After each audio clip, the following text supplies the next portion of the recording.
Public Utilities Minister Robert Hunte says there are three major areas for consideration as it relates to improving the country's water supply. They are production, distribution and demand management. Mr. Hunte says aged infrastructure remains a major challenge as it is the cause for excessive leakages.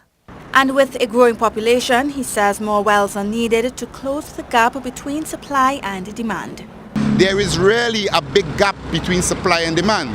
The population has grown and we have not been able to source new wells to be able to increase production.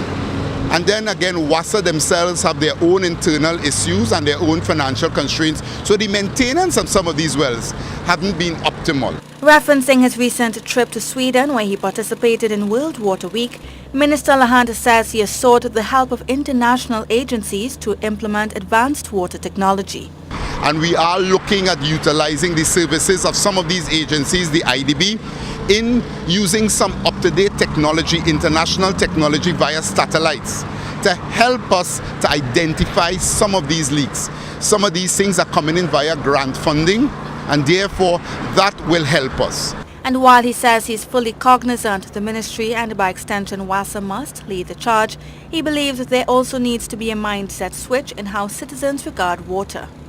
We know when we go away to the developed world and we are called upon to utilize water, we know the level of conservation activities that we engage in.